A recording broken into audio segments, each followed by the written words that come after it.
I want to preach this morning from the topic, Lord, restore my joy. Lord, restore my joy.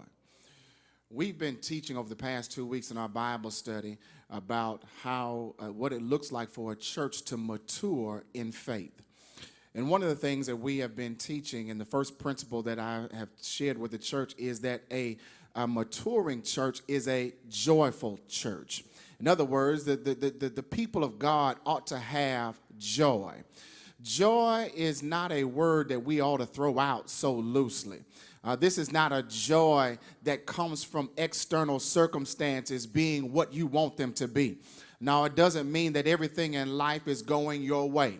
But joy is predicated on understanding and knowing who God is. In other words, when you know who God is, it doesn't matter what circumstance you are in, you will always have joy. Doesn't mean you're going to like what you're going through, but at least you'll have joy. When you got God, you don't struggle like normal people struggle, because you understand that whatever storm you're going through, you're just going through it. Which means that the sun is going to shine one day. You just got to hold on till that day comes. When I got God on my side, I'm trying not to get happy so soon, Miss Connie, but when you've got God on your side and you know that life has not dealt you the best hand, no, you know that God has been so faithful, that God who has brought you through other situations will also bring you through this one. On the days that you are weak and about to fall off, you know God will hold you together. The days when you were crying your eyes out and couldn't wipe your tears away, God has a way of holding you together while you're trying to get it together. I wish I had some people up in here who have ever gone through some calamity in life, some storms in life, some uncertainty in life, but God gave you some strength that you didn't know where it came from, and God held you together. And when you look back through your situation, you said, I know there must be a God somewhere, because there's no way I could have dealt with this by myself. It's no way I could have provided for me by myself. It's no way I could have dealt with this sickness by myself. There's no way I could have overcome the grief of death by myself. But if it had not been for the Lord who was on my side, and I know that when I come here to worship, you don't need to pump me, you don't need to prod me. No, because when I got up this morning, I realized that there's somebody had a tube down their throat. There's somebody couldn't open their eyes. And I know I don't need nobody to remind me of how good God is, how strong he is, how mighty he is, because God is God all by himself. Matter of fact, we ain't got to talk about no preacher. We ain't got to talk about no musicians. We ain't got to talk about no deacons. We have to talk about no trustees. I need to talk about God, because God is my Jehovah Jireh. He is my provider. He was my Jehovah Nissi. He fought my battles. He was my rock in my weary land. He was my shelter in a time of storm. He was my all and my all. He was my way maker. He was my burden bearer. He was my heavy load sharer. And that's why I've got joy. And when you look at me, I know I'm sick, but I got joy. I know I'm broke, but I got joy. Have lost some friends, but I got joy. Ain't where I want to be, but I got joy. Is there anybody in here that can testify that I'm not where I want to be, but at least I've got joy?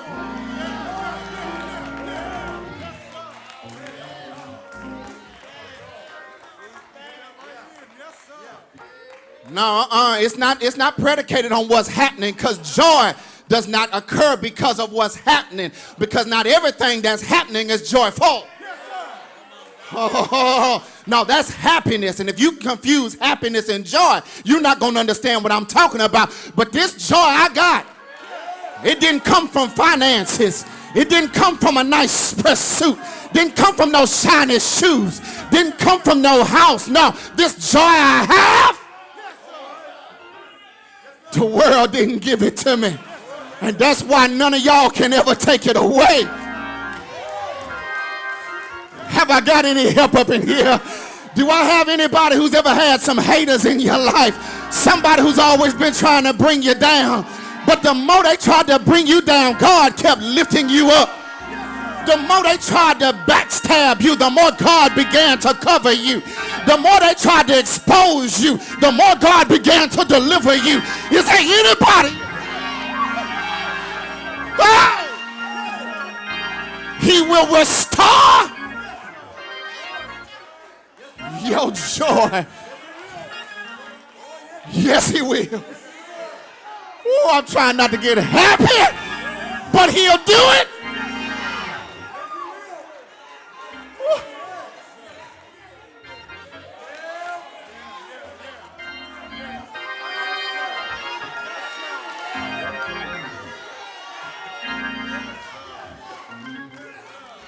I'm sorry I had my own praise break for a second, because preachers don't always have it perfect, but what we do have is the presence of an almighty God.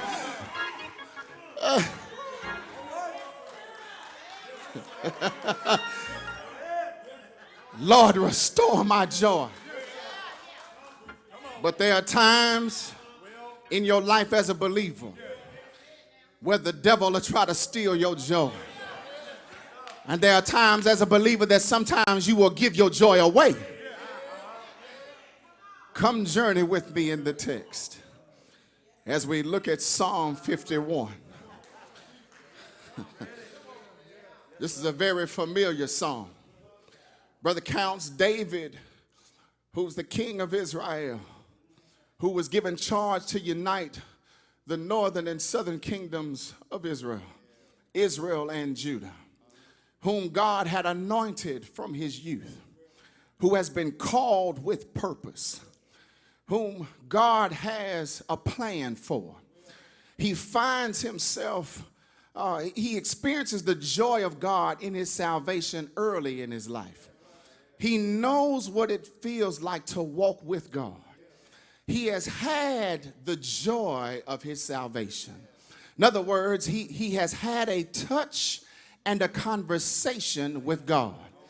And as a result of that conversation with God, his life is exemplified by great joy. David, even though he's in a pasture tending sheep, has great joy. Even when he's in the palace on a throne, he has great joy. When he's on the battlefield of life fighting the giant Goliath, he has great joy. Let me pause here parenthetically to point this out to you, that no matter what position you are in, whenever you've got God, you ought to have great joy. When you're in the valley of life, you ought to have great joy. When you're on the thrones of life, you ought to have great joy. David's life was exemplified by the salvation of God, and the salvation of God equaled his joy. Y'all missed a place to celebrate right there, because whenever you are saved by God and God has put his hand on you and you don't deserve to have his hand on you, you ought to have great joy, because the eternal one, the eternal king, the creator of the cosmos has sought to come out of eternity into time and to choose somebody so wretched like me to put his hand on and to open doors that you don't deserve to walk through, to pick you up when you don't deserve to be put on solid ground. He opens your eyes when you deserve to stay blind, and he saves your soul when it should have burnt in hell. That ought to give you reason to celebrate this morning, because it is nobody but God who can take you from the place you don't deserve to be and place you in a place that you ain't qualified to be. And every time you wake up in the morning, I'm trying to help somebody this morning, because you so focused on the negative of your life, you can't count at what God has done. But what we learned on Wednesday night Bible study is that when you count the blessings of your life and know that God has given you every spiritual blessing, and you can't even number them, can't nobody take them away, and did nobody in here give them to you, you ought to have great joy. And David understood in his salvation that God giveth and only God can take away. David in this text is blessed and he's saved. But even saved folk mess up.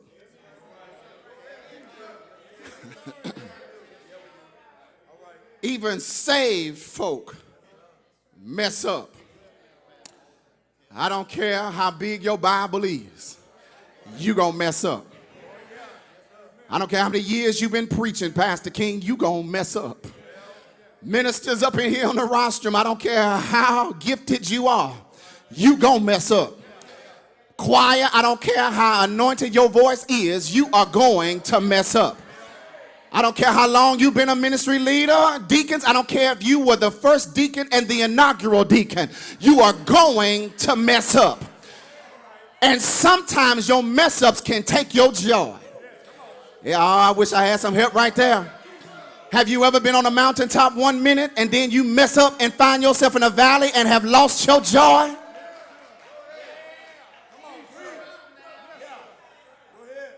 Oh, you gonna mess up. And I'm going to suggest to you this morning that whenever we mess up is a potential to lose your joy.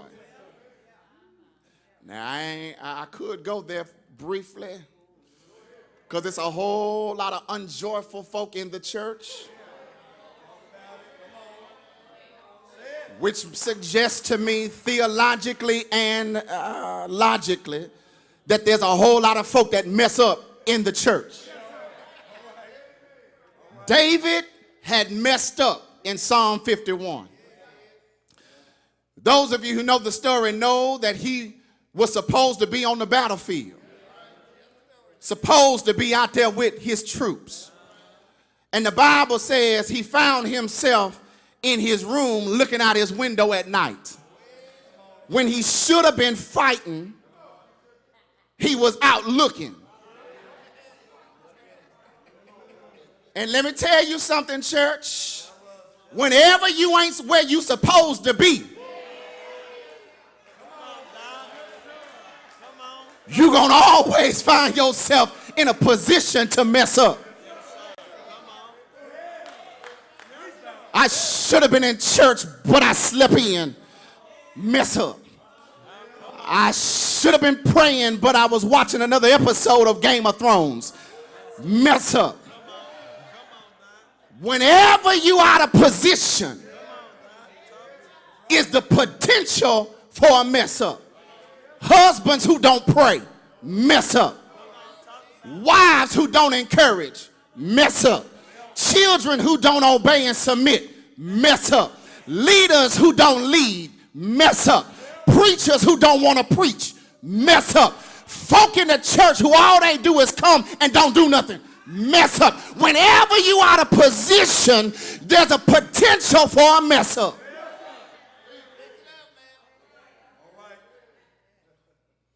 But David is looking out his window and he sees something he ain't supposed to see. Looking. Thank you for helping me preach it. Looking.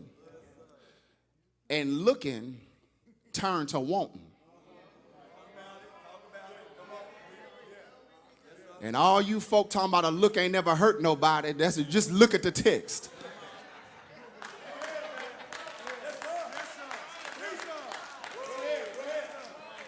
A look will kill you.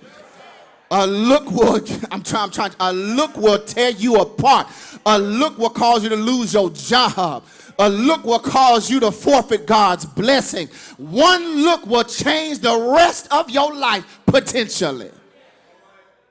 You can lose in one look what it took a lifetime to build and never get it back. He was looking, then he started lusting. And his lusting turned to some touching.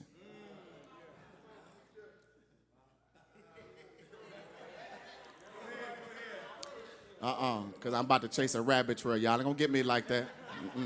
I got to stick to my thesis. In this text, David had sinned. Lawrence, he had messed up. He had committed adultery with Bathsheba and committed murder by killing her husband. And watch this. In this psalm, he prays to God. He says, man, create in me a clean heart. He says, and renew a right spirit. He says, I've messed up. He says, and Lord, I ain't proud of it. He says, I'm used to having connection with you. He says, but I've lost it because of my sin. Come here. And in verse 12, he says, restore to me the joy of my salvation. Here it is. And David has sinned, and his sin has taken his joy. His joy is gone not because of what the devil did, but because of what he did. And sometimes you blaming the devil for something he ain't do. Because sometimes some of y'all ain't got no joy, not because the devil's on your back, but because you let him in your house.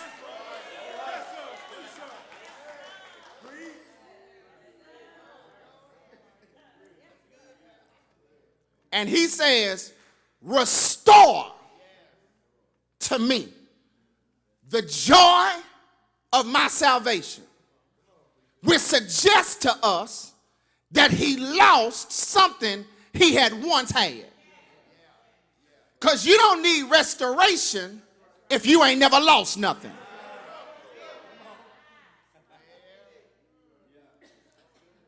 David, first point, had known the salvation of God.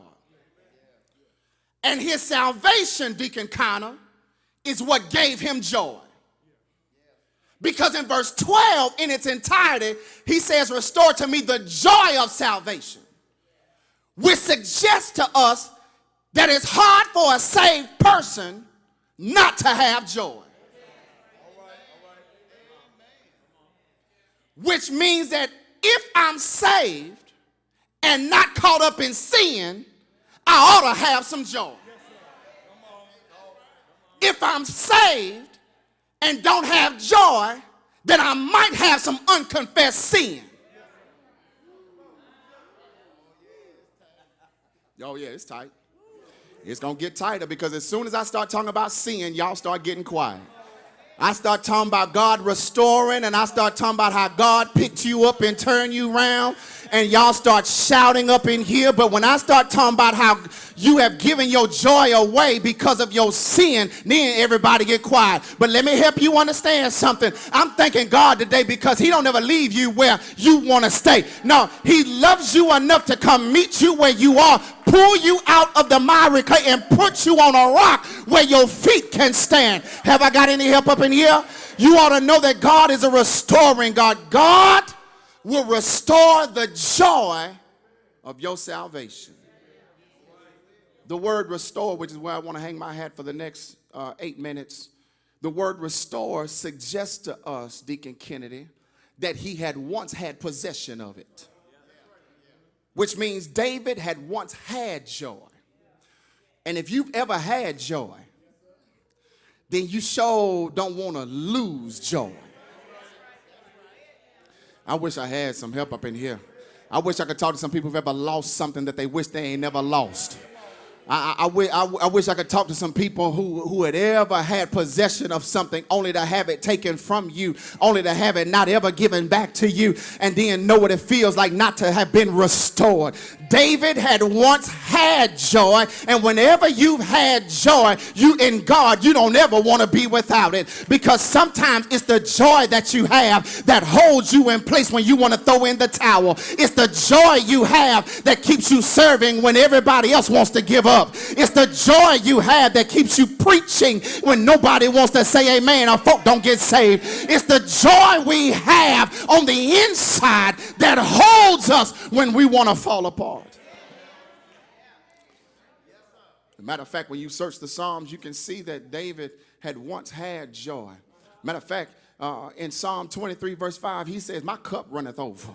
He says, I know what joy feels like. In 23, he said, surely goodness and mercy shall follow me all the days of my life. Now, he knows what it means to have joy. In Psalm 21:1, he tells us, he says, the king shall restore thy joy. He said, the king shall restore my strength. In other words, he says, I know where my strength comes from, and my strength comes from nobody but God. Then he says in Psalm 34:1, he says, I'll bless the Lord at all times. He said, his praises shall continually be in my mouth. He said, says, I know what it feels like to have joy in God. Then in Psalm chapter 9, verse 1, he says, I will praise thee, O God, because of the joy of my salvation. And because I've got salvation, I've got the fullness of joy. And it is the salvation of God that causes me to have joy. That's why every time I think about the goodness of God, he says, I've got joy. He says, when I count the blessings of God versus the stuff I've gotten myself into, he says, God has been better to me than I've been to myself. And that's the reason why we have joy.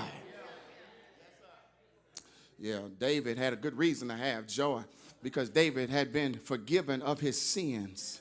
And that's a good reason for all of us to have joy. Carrington, we got spiritual blessings. Minister Jenkins, we've been adopted and redeemed. That's the reason why we ought to have joy. We've got knowledge and wisdom, Deacon Phrase, and that's the reason why we have joy.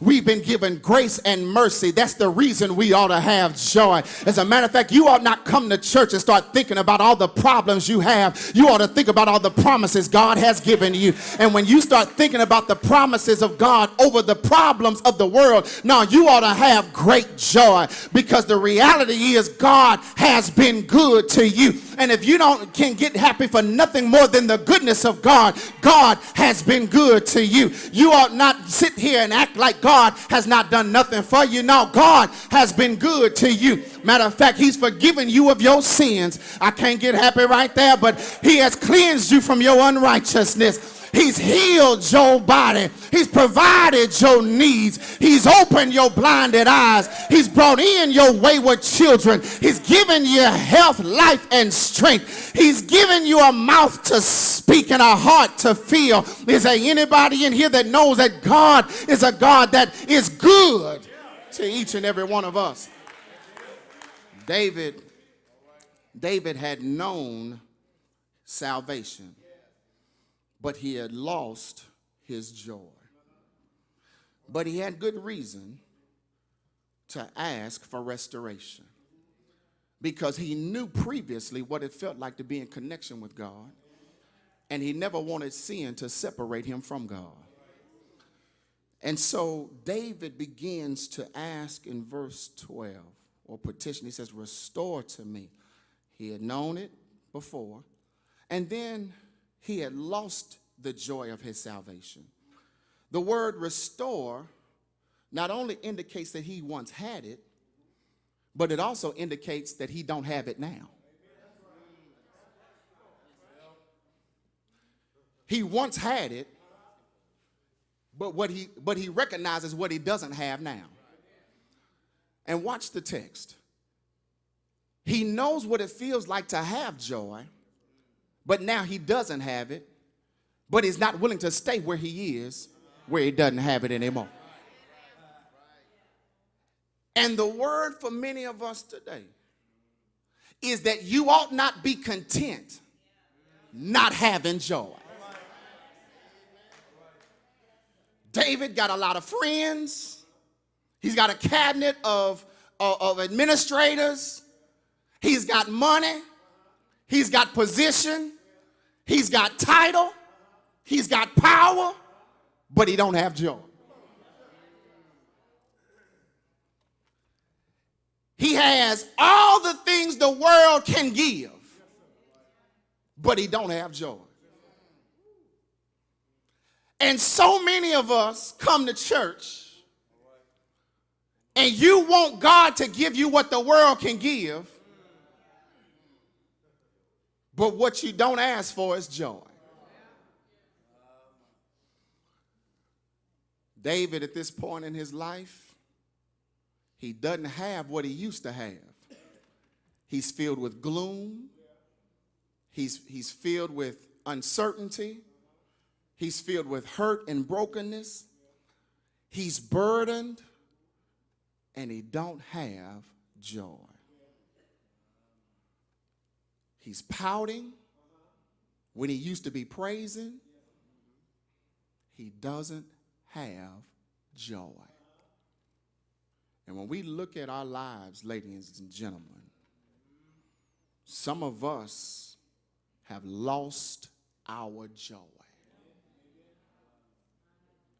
And the plea that the church ought to have is, Lord, restore my joy. Because, Lord, I can't do this without you.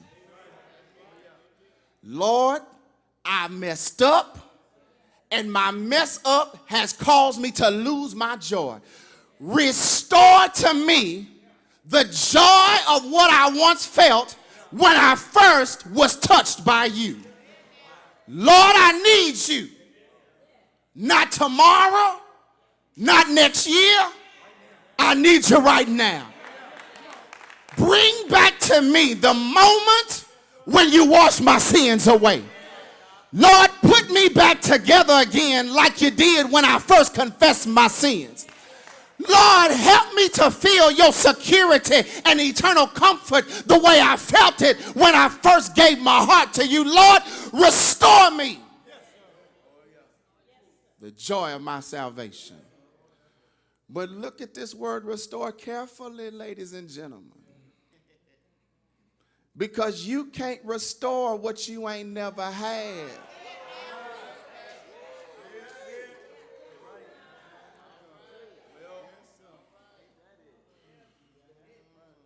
David had it, then he lost it, but he was able to talk to God and ask him to restore him because he had once had it before.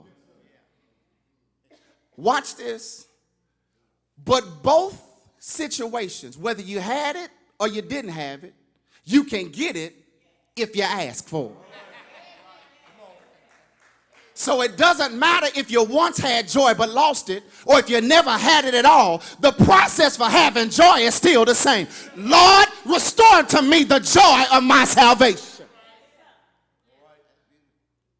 And so we see in the text that sin, whether confessed or unconfessed, will rob you of your joy. And David says, Lord, put me back together again, the way you did when you first touched me.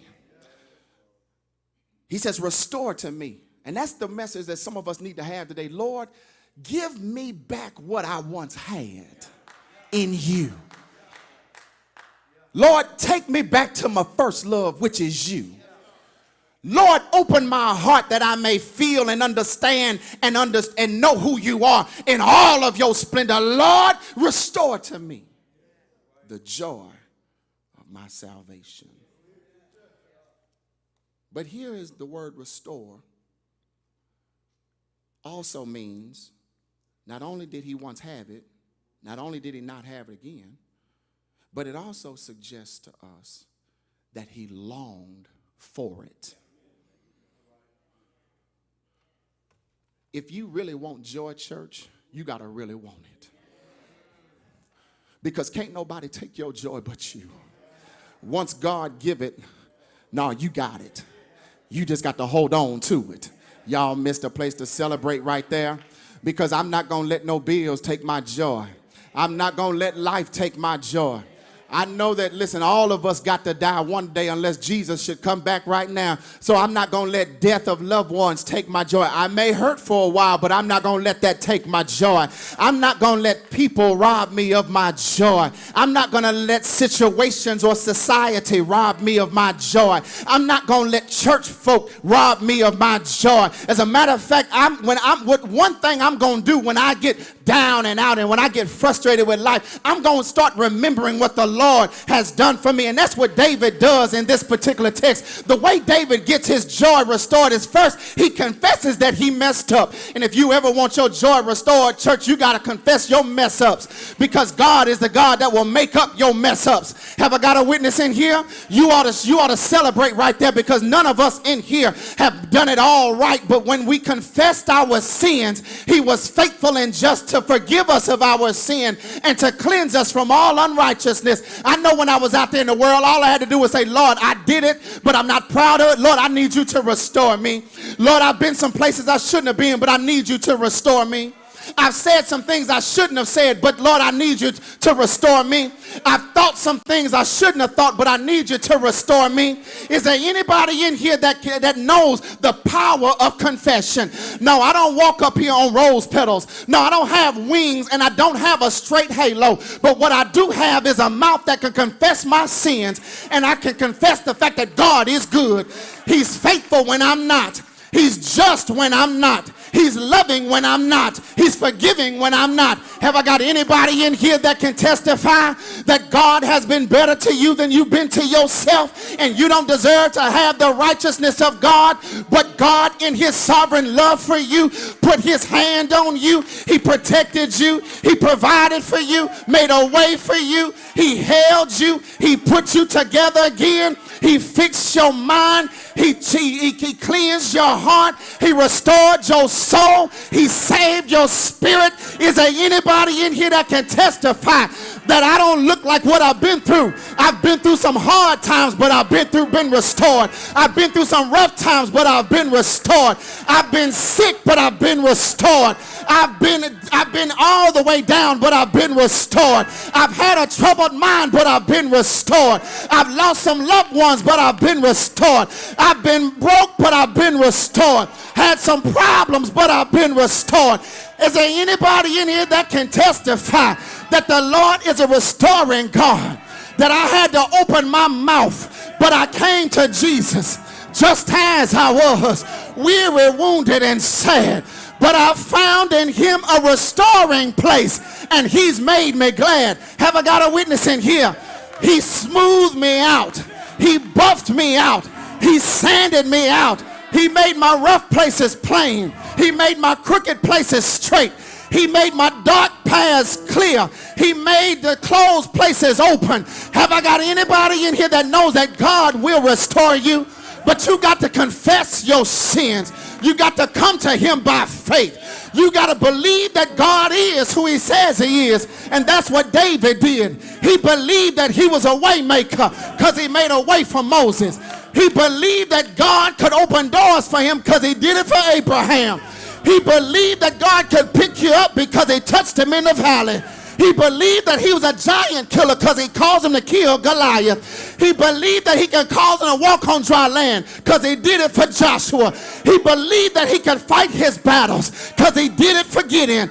But he also believed that he was a God who could pick you up because David believed in the coming Jesus. Because if it had not been for Jesus, who died on an old rugged cross, who hung there from the 6th to the 9th hour, who died one Friday night, but laid there all night Saturday, but early Sunday morning, early, he got up to restore my mind. He got up to restore my life. He got up to restore my feet. He got up to restore my eyes. He got up to restore my praise. Is there anybody in here that can testify that my God restored me? He restored me from drugs. He restored me from whoremongering. He restored me from gossip. He restored me from lying. He restored me from my pride. He restored me from unforgiveness. But God, who's able, made a way out of no way. Because when folk gave up on me, God restored me. And that's David's testimony today, and that so is yours too. Because when folk didn't believe you, God kept his hand on you. When folk had written you off, God had written you in. Have I got a witness in here? Because my name is written in blood. It's an ink that can't be erased. It's an ink that can't be blotted out. He wiped away my sin, but he didn't wipe out my name. He wiped away my iniquities, but he didn't wipe out my name. Have I got a witness in here? Is there anybody in here that can celebrate the goodness of God because he restores you from the gutter to the uttermost? Have I got a witness in here? Say yes. Yes, he will do it. Yes, he will do it. He made a way. He picked you up. He woke you up. He brought you in. He sat you down. He put you down. He raised you up. He opened doors for you, made a way for you. He healed you. He sanctified you. He adopted you. He blessed you. Have I got a witness in here? Is there anybody in here that can look the devil in the face and say, no, you can't have my joy. You can't have my salvation. You can't have my strength. You can't have my family. You can't have my kids. You can't have my job, because God giveth and only the Lord can take away.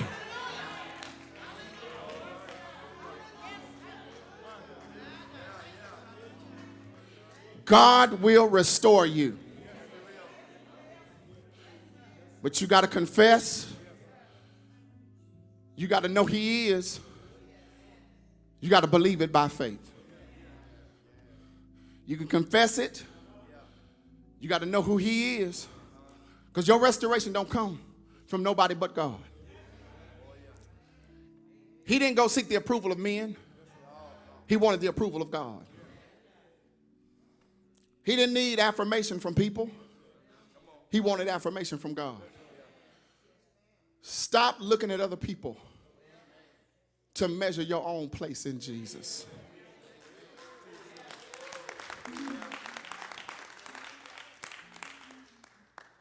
Nobody in here can restore your joy. But let me tell you something, church. There's no way you can be truly saved and walking in good relationship with God and not have joy. You ought not have such a sour face, sour look on your face when you believe in a sovereign God. That's why Christians can't stay down too long. I'm not saying you're not going to have no bad days, but you ought not have more bad days than good days.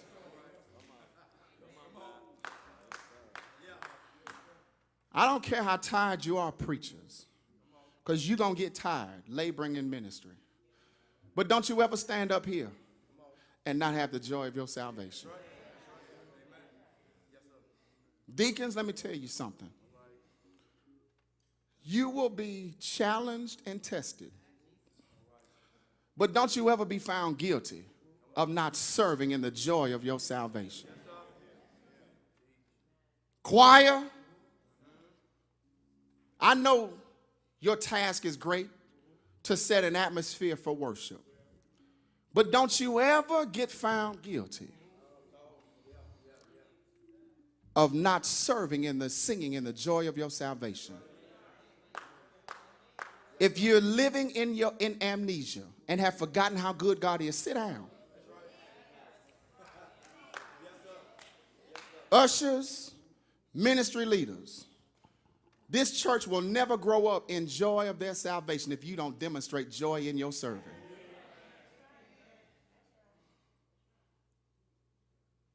It's time for this church to have its joy restored.